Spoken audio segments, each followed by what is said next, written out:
How to avoid fights with your partner. When it comes to relationships, conflict is inevitable, but it doesn't have to be emotionally distressing or callous. Couples can disagree and, yes, even fight, while still showing compassion and respect for each other, according to psychologists.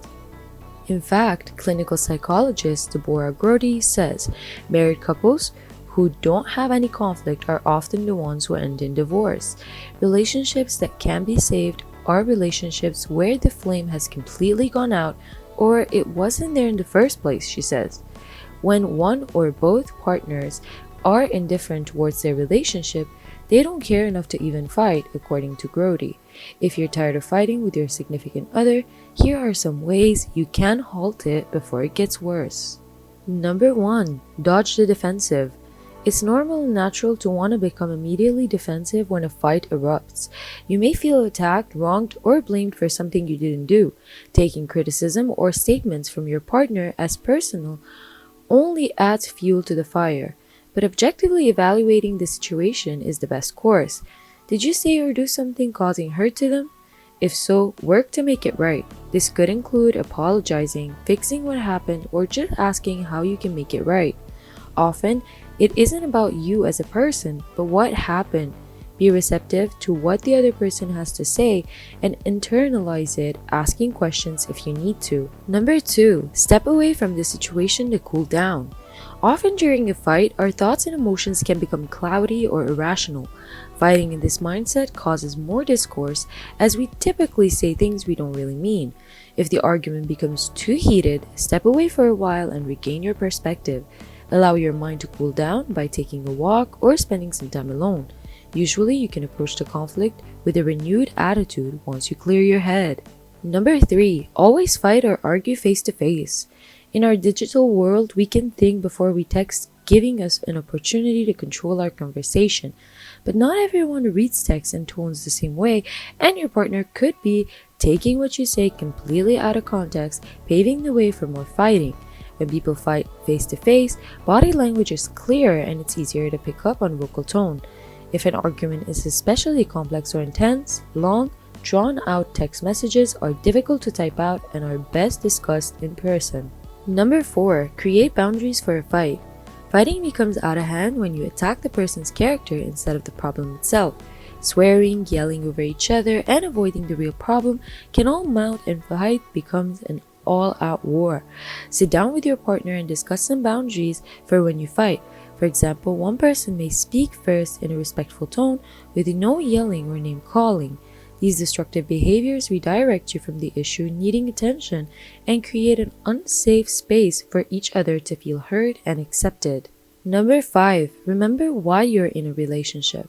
Though the honeymoon phase of your relationship might be waning or completely over, it doesn't mean it's a lost cause. Many people go on to have successful, deeply fulfilling relationships long after they first started dating or after the first years of marriage.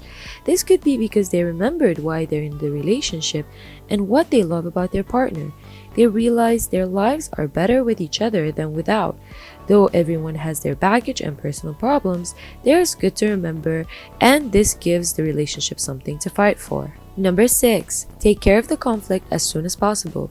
Couples who allow problems to intensify break up sooner than those who approach conflict quickly. Not speaking up and letting our feelings simmer brews unspoken resentment and bitterness, which could permeate the relationship. This is damaging, especially if the other partner does not know. Coming clean about our feelings or issues and laying it all out on the table forces us to work through those problems, so there is nothing waiting on our minds throughout the course of the relationship. Number 7.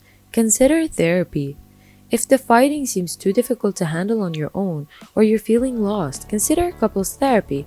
Couples who choose to receive therapy can learn to relate to and understand each other better and themselves. Therapy gives you an opportunity for a third party to peek inside your relationship and identify problem areas you may overlook. A good therapist provides practical steps to work towards peace in your relationship. They can offer techniques to help you work through arguments and disagreements. Couples therapy is a wonderful outlet to express your thoughts. Keep in mind, therapy goes both ways. While the therapist or counselor aims to provide you with constructive feedback, it doesn't work unless you both commit to saving the relationship. Number 8. Take some time apart.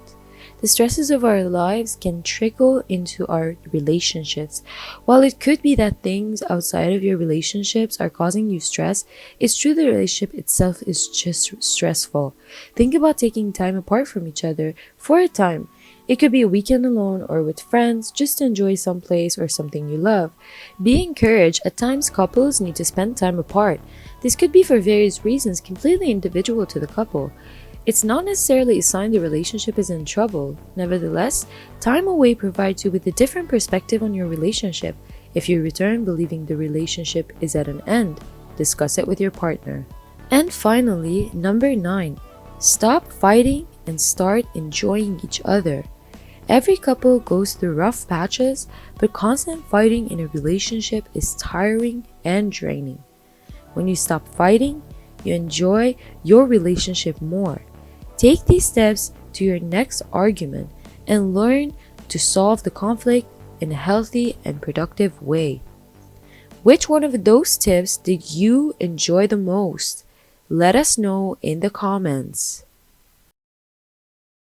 10 unhealthy habits you need to break now. Some of the things you do or don't do every day might be sabotaging your efforts to be healthier. The key to success is to slowly integrate change into your life. And if you fall off the wagon occasionally, don't fret or beat yourself up. It's more important that you get back on. Here are 10 habits and ways that can help you stop them right now. Number 1. Not drinking enough water. Water accounts for 60% of our body, so it's not too surprising that drinking water benefits your total body health. Staying hydrated helps to keep your memory sharp, your mood stable, and your motivation intact. Keeping up with your fluids helps your skin stay supple, your body cool down when it's hot, allows your muscles and joints to work better, and helps clean toxins from your body via your kidneys. So how much water should you be drinking? The Institute of Medicine says adult men need about 13 cups per day of fluid. Adult women need about 9. But because one size doesn't fit all, the best way to know if you're adequately hydrated is to monitor your urine color. If it's light yellow, that means you're drinking enough. Number 2. Eating late at night. There are a couple of reasons why you should think